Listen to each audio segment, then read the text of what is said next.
Hola, mi nombre es José Manuel López, pertenezco a la Universidad de Vigo, a la Facultad de Comunicación del campus de Pontevedra y muchas gracias al Congreso Internacional de Narrativa y Estética por haber aceptado mi comunicación en este área temática de cine y ficción. Una comunicación que lleva por título, como veis, Visiones espectrales en el melodrama norteamericano de los años 40. Y me gustaría empezar con unas breves pinceladas, como suele decirse, de qué constituye la peculiaridad de este género melodramático. El origen de este género, por supuesto, es anterior al cine y proviene del teatro del siglo XVIII y XIX, donde se le conocía como género lacrimógeno. Y era habitual en la época, y de ahí su origen, que se compartimentara y se separaran en diferentes teatros para las élites o la nobleza y otras para el pueblo llano, con los espectáculos populares. Y una de las limitaciones de este teatro popular era que pues, no podían usar el diálogo hablado, ese carácter literario muchas veces del teatro que era reservado para formas más cultas, lo cual provocó el natural desarrollo de otras formas de expresión y de un teatro popular basado en pues la música, como en el caso de la zarzuela o la opereta, o más cercano a formas incluso circenses, como fueron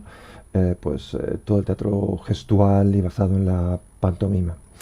Este naciente melodrama encontró, al igual que el cine posteriormente, su hábitat natural en los espectáculos de ferias populares y la presencia esencial de esta música como un elemento habitual del melodrama pues le dio nombre con esa doble composición entre lo melo y lo dramático de estas formas populares. Es decir, el melodrama nació como una denominación incluso peyorativa que asociada a la baja cultura y a la cultura de masas, que en su tránsito al cine pues abrazó decididamente esa tradición y la adaptó a su lenguaje, convirtiendo el melodrama en, según Balmori, por ejemplo, el más clásico de los géneros. Tanto porque durante décadas fue el más popular a nivel de taquilla, como porque abraza sin reservas la más antigua función del arte dramático, que no es otra que la catarsis, la conmoción del espectador y la apelación constante a su empatía. En el cine, por supuesto, ese carácter peyorativo se acrecentó y, por ejemplo, solían utilizarse estos términos que veis en pantalla para referirse al melodrama, como películas dirigidas a un público mayoritariamente femenino, como chick flicks o women's pictures, y también sobre todo centrándose en el carácter lacrimógeno,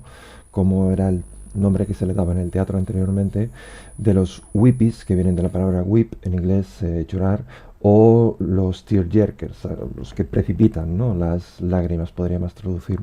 o algo así, ¿no? Es desde luego una calificación constante despectiva que recae sobre todo en ese carácter pues de lo melodramático, que tiende, cuya materia prima podríamos incluso decir, son los sentimientos, el patos o el pathos, ¿no?, de la retórica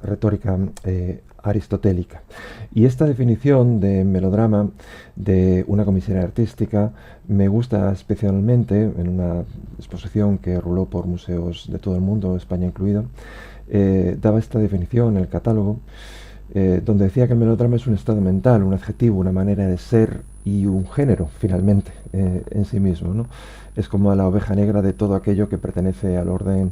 aristocrático, dice ella, y al reino de lo sofisticado intelectual. A pesar de esta categorización peyorativa, el melodrama salió adelante en el mundo hostil, dice, del buen gusto y alcanzó bastantes logros en su corta vida. El melodrama y por otros múltiples motivos también la comedia son géneros o contenedores genéricos más bien, o formas de expresión que siguen siendo tratadas con cierta condescendencia desde los ámbitos de una cierta, nombre odioso, pero para entendernos, alta cultura. Y estamos refiriendo, por lo tanto, a una forma de expresión casi más que una categoría genérica, donde, por supuesto, encontramos una serie de categorías básicas, ¿no? Basándonos en el trabajo de Pablo Pérez Rubio, por ejemplo, mencionan, y fijaos, por favor, especialmente en los elementos resaltados en amarillo, tratan con frecuencia de la fugacidad de la vida. En ellos hay una presencia constante de la muerte, paradójicamente, si se quiere, tanto una presencia amenazadora como finalmente purificadora. O, por ejemplo, suelen tratarse temáticamente estos melodramas de la relación entre dos personajes que pertenecen a ambientes diferentes, a menudo enfrentados o irreconciliables. Y finalmente una cuarta categoría destacable que me gustaría, o característica que me gustaría añadir, es que la mayoría de las veces las películas, aunque luego tengan unos subtextos o temas o ideas esenciales que vayan mucho más allá, los asuntos que tratan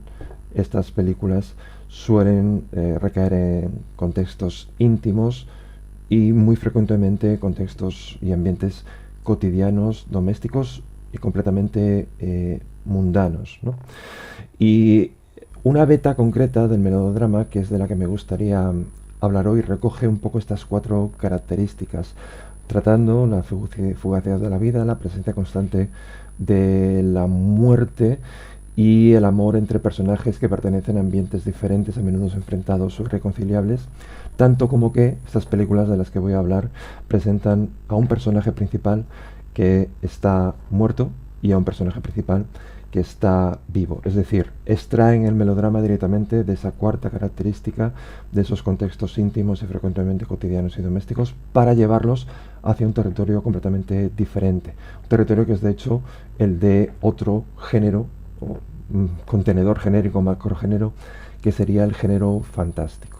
Vamos a hablar hoy de una deriva fantástica del melodrama, centrada, pero no solo, en la década de los años 40 y en el cine norteamericano del siglo pasado. Un momento, desde luego, fundamental en todo discurso sobre la cultura del siglo XX y en concreto del cine.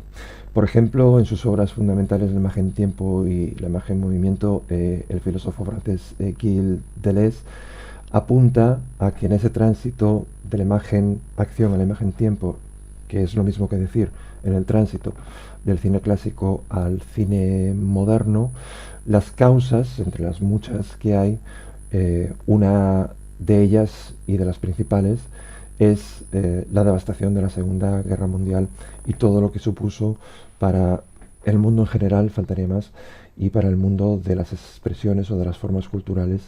en concreto. Esa Europa especialmente, pero no solo, destruida por la Segunda Guerra Mundial, y de cómo de esas cenizas del cine clásico y del mundo antiguo surgieron tanto el, bueno, llamémosle nuevo mundo, como ese cine moderno que iba a poner patas arriba ese edificio del cine del que hablaban los hermanos Lumière.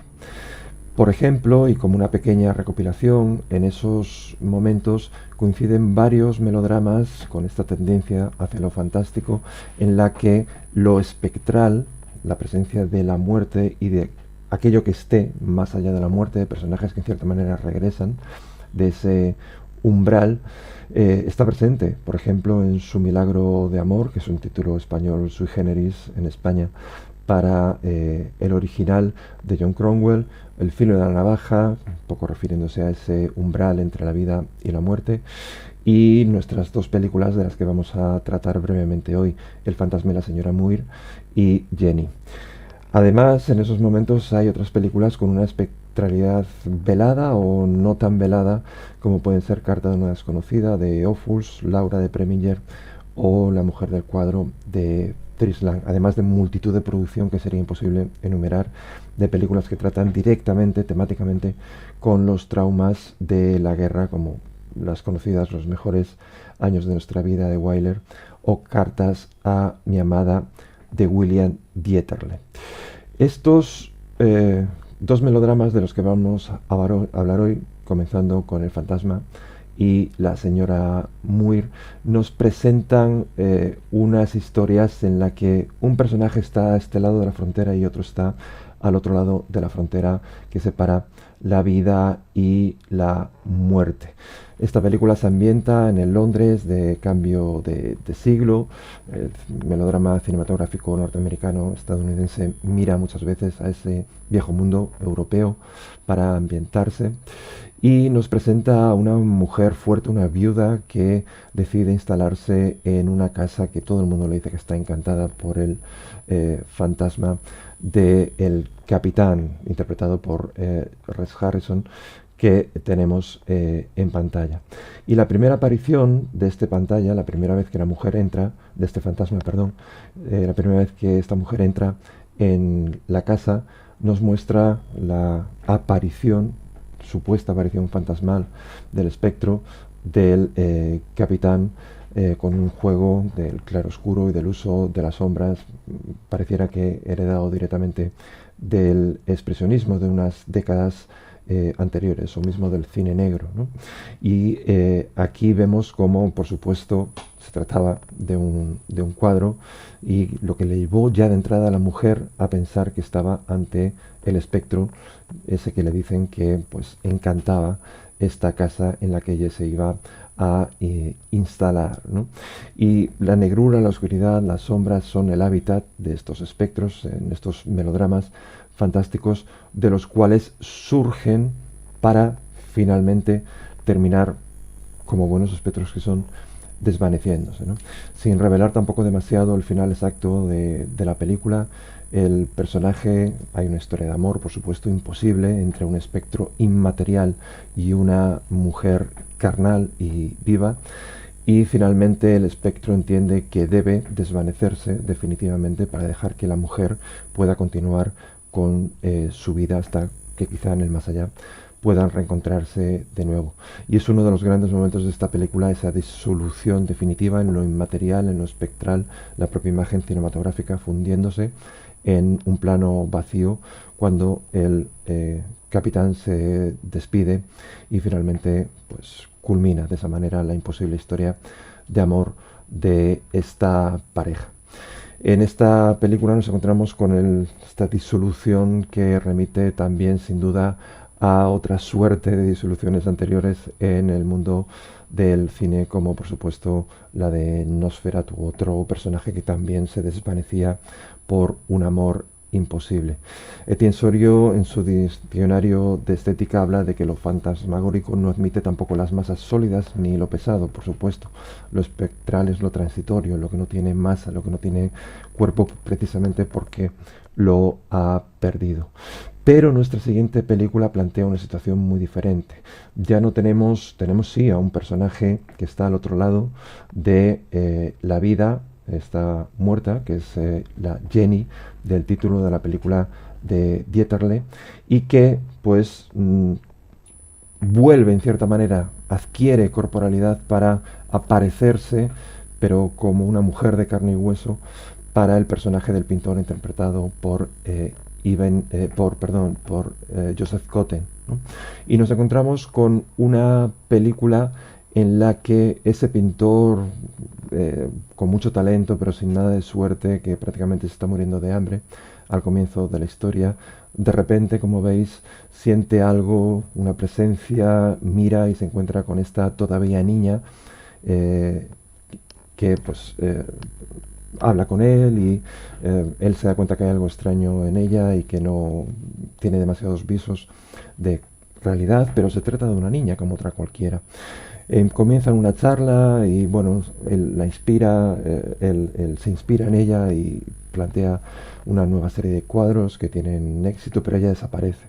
Y la película nos presenta cómo ese personaje femenino, de manera por supuesto increíble para el propio pintor incluso, vuelve a aparecer convertida un tiempo después en una mujer de la que por supuesto el personaje de Joseph Cotten, el pintor, se enamora, y cuyo retrato pinta, como veis, a través de esas nieblas espectrales y fantasmagóricas, que por supuesto son trabajadas por Dieterle para mostrarnos a un personaje espectral. Y finalmente, a través de esas nieblas del propio tiempo, la película se resuelve también. Este es solo uno de los momentos que una de las licencias que el productor David O. Selznick plantea, brillantísimas por otro lado, para dar pinceladas de color en esta historia básica en blanco y negro. Y nos encontramos con, por lo tanto, estas películas que nos plantean en este momento tan peliagudo en el que el mundo estaba lidiando con esas heridas de los incontables muertos que había provocado la Segunda Guerra Mundial, nos plantea estas historias salvíficas, en cierta manera, que plantean la posibilidad de que, al menos en el cine, como siempre, esa frontera entre la vida y la muerte pueda ser finalmente salvada. Muchas gracias.